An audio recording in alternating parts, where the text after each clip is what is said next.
Hi dear quilter friends, I'm Kati Horváth from dreamquilt.com.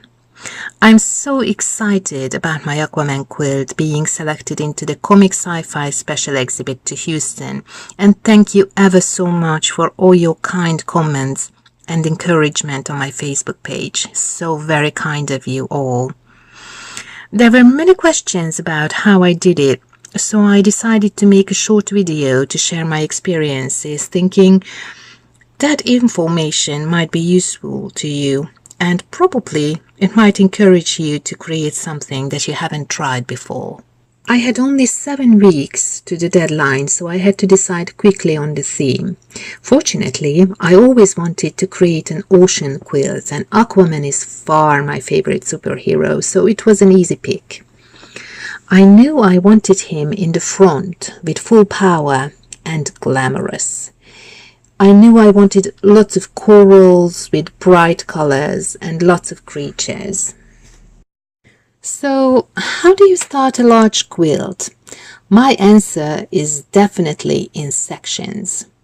Where there are lots of layers and lots of stitches, your piece is going to shrink and the edges might ripple, and it will be distorted no matter how hard you try to keep it straight.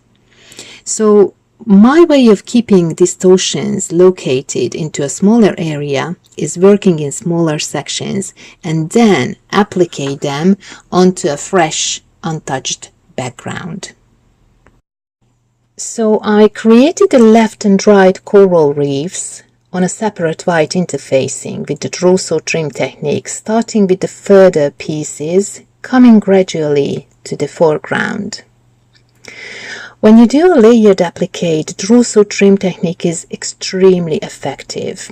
You have to draw the design only once onto the back of the interfacing, and it will remain there no matter how many layers you have. You can create the most realistic images with it with great accuracy. I used the draw saw trim to create the face and the body as well. I have to admit that I had to do it both of those twice, because the first time I transferred too many lines and the main characteristics just got lost. Second time I focused on the very characteristic shadows and lines and emphasized those more, and that led me to a much better result. Less is more, as the saying goes. For the body, I definitely wanted some shiny gold. I usually use satin, and another great thing about the draw saw trim technique is that it allows you to use whatever fabric can be stitched, but maybe not fused, because you don't necessarily need to iron it.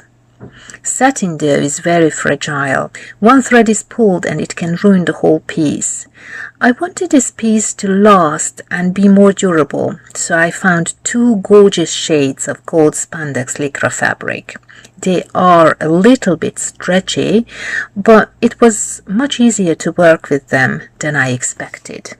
First I created the highlights with the lighter gold, then I transferred the outlines of those gorgeous muscles. I stitched these lines with satin stitches. To emphasize the muscles more, I added the wadding to the back and pre-quilted these little scales on them. So altogether there is an extra batting or wadding layer under the muscles. I did the armors and boots separately, and because I couldn't find any pictures that showed all those details in one, I had to look to several pictures to get a clue how to draw the designs in them. Also, the hair of Aquaman was wet on the picture that I took for the face, but because I wanted to show more of his hair, I just added some more locks, and I liked it better. About the background, I wasn't very sure at the beginning. I knew that I wanted the light coming from the top, but I wasn't sure how to create some rays of light in the water. Finally, I ended up with a great ombre blue that is lighter on the top and darker at the bottom. I also wanted some ancient Atlantic ruins, so I added some pillars. I also trimmed those pieces separately as well, just like I did with the sea monster. The sea monster has an extra batting too, and those scales are pre-quilted as well.